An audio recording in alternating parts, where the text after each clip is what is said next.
Right, good morning, welcome back. Okay, washable air filters have a couple of basic advantages over paper ones. They're good for the environment because you're not replacing them and putting paper ones in landfill, but at the same time, they're good for performance because they breathe a bit more air. Now, if you let them get clogged up though, they don't breathe more air, they breathe less air, which means then that they're pumping out more soot into the environment, so you've lost the environmental and the performance advantages. So with your washable filter, it is absolutely critical that you wash it. Now, this is a carburetted bike with a fixed mixture. If you take a look at the plugs, they're a bit black and sooty, and the bike's bogging a little bit when it's warmed up on a hot day. So I reckon that air filter inside there is a bit of a mess. Let's have a look.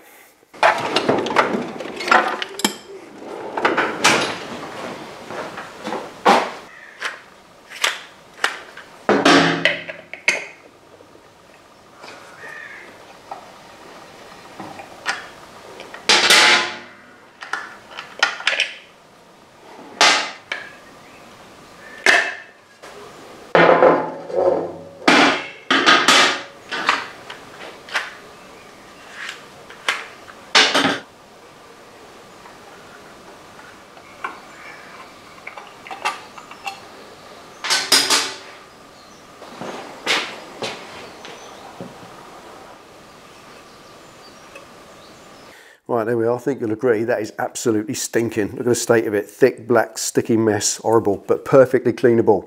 Now, I'm going to use one of these DNA service kits. It's basically a bottle of solvent to clean it with and a bottle of oil to re-oil it with. It really doesn't need much explanation. There's even full instructions on how to do it. But before I get involved in that, I want to get the shop vac and suck as much of that dust and debris out of there as I can before I start cleaning it.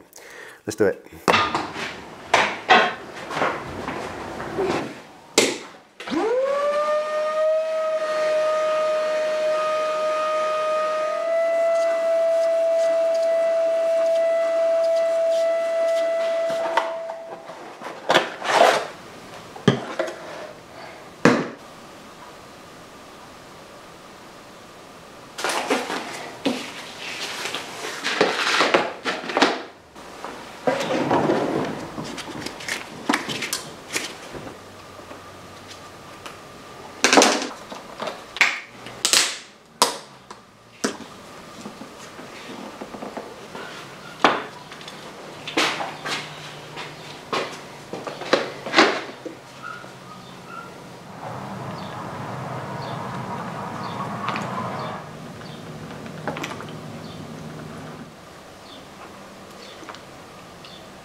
Right, as there's enough cleaner in the bottle to do a second clean, which I'd like to do because it was in such a state, I'd like to dry it right out and then wash it again. And to dry it out, you mustn't get your airline and compressed air and pump it in there because you can damage the cotton in between the wire. Instead, why not spin dry it? I'll show you.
Right, these filters, when you clean them, don't expect them to come up bright clean like new as they were when they came out of the packet. They never will be. All that dirt and gunge that was stuck to it, it will have stained the cotton and it will stay that dark grey colour. Just as long as you can hold it up to light, you can see light through the pleats all the way around with no blocked in bits, then you've done a good job. It's ready to oil and put on the bike, which brings me to oiling it. Now, use the proper air filter oil, nothing else. Don't use engine oil, don't use WD-40, proper air filter oil. And when you apply it with the bottle, apply it to the top edge of the pleats only, just the top edge.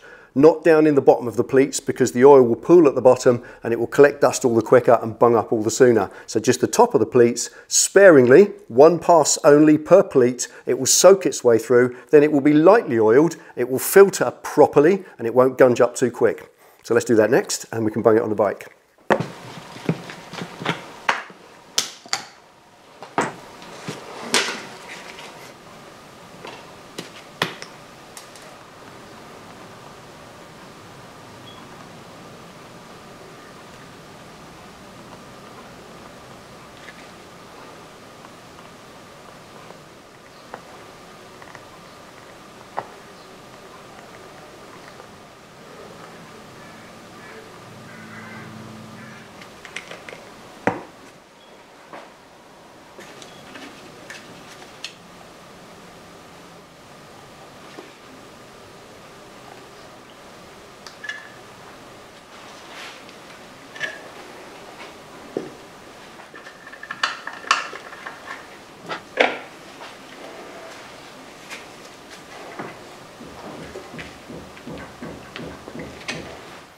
Right, now that's the air filter cleaning kit. If you're going to get one for your bike, they are all roughly the same quantity and it doesn't really make a lot of sense. To be honest, you could do with a couple of litres of the cleaning fluid to make a little bath and give it a good wash 2 or 3 times. And the oil, would you need all that? That's enough oil to maybe 10 times your oil filter. Who knows? Anyway, it is what it is, but my air filter is now nice and clean. Now, it will have returned the fuel consumption back to normal, and of course it will give a little bit more performance as well because it's going to breathe more easily. Now that's it for today. If you've got a washable filter on your bike, buy yourself a kit and wash it. You'll be surprised the filth that comes out of it. It's just housekeeping. I'll see you next time.